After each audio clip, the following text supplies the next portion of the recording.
1980 in Manchester.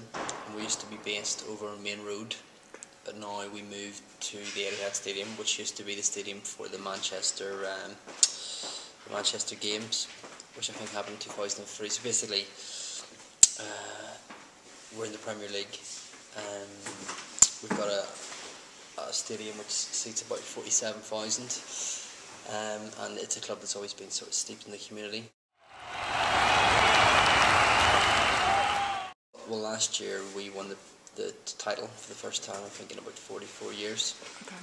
And that was the direct result of being purchased by Abu Dhabi back in, I think it was about 4 years ago.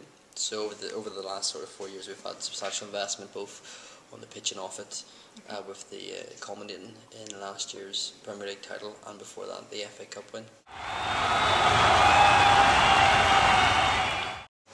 And one thing I'd say about working at City's always seen itself as the people's club in terms of the fans. It's always been deeply rooted in its community, and that stretches right back to when it was formed. It was formed by a lady called Anne O'Connell back in the 1880s, and the reason why she set it up was to stop violence among young men back in Manchester. So that sort of strand has always sort of been through the club's DNA, and it's one of the reasons why with the new academy, we were very lucky to have the opportunity to build an academy, and we could have went and we could have done it out in the sort of rolling green hills of Cheshire, but we decided to do it here in the sort of heart of East Manchester that was traditionally very working class due to the Manchester sort of economic revolution back in the 1880s, but over the last sort of 50 years there's been quite a big decline in terms of jobs and employment, so we thought it would be a good way to give something back, so that's why we decided to build it here. And I think that's just sort of one example of where the club will maybe differentiate from other clubs, whereby if we can, we'll always strive to do something that will enhance not only the club but the local community.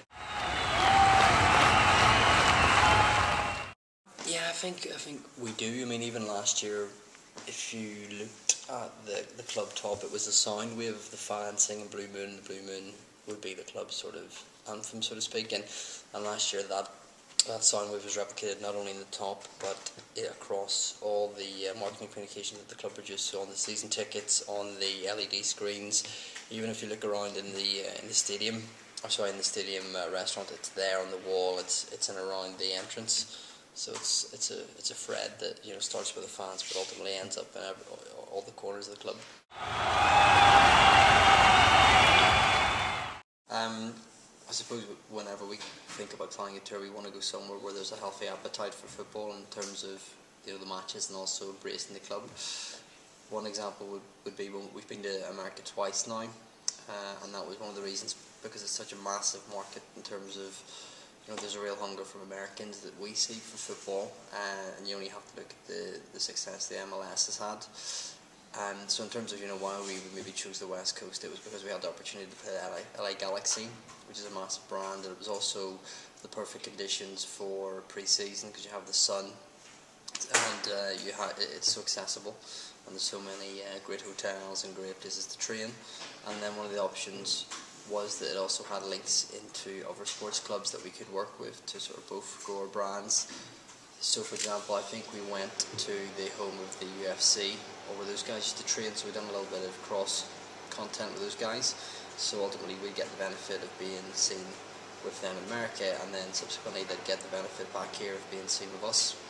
We also done some activation with a basketball team, or a baseball club. I can't actually remember the name of it, but Joe Hart threw the first pitch. Oh, so again, there was sort of dual cooperation in terms of commercial opportunities. A lot of it would have been on Facebook and Twitter. Okay. Asking American fans to send us their photographs and their tweets, which we'd share online, and then we would have done more events whereby we'd done I wasn't on that tour, but I think we had done some kind of community project on one of the beaches in Venice Beach maybe, where we invited a load of local school kids down to have a game of football with the guys, and they showed them some tricks and they showed them how to sort of progress if that's an area that they wanted to go into. So it was more, I wouldn't say it was proactive PR, the PR sort of just came from the proactive stuff that we'd done, both in terms of the local American community, but also all of the sports infrastructure that was already in place. Hello everybody. everybody in Boston. I hope your class is going well, and I'm sure she's a fantastic teacher. And I'm sure it's a lot more warmer out there than it is in Manchester at the moment.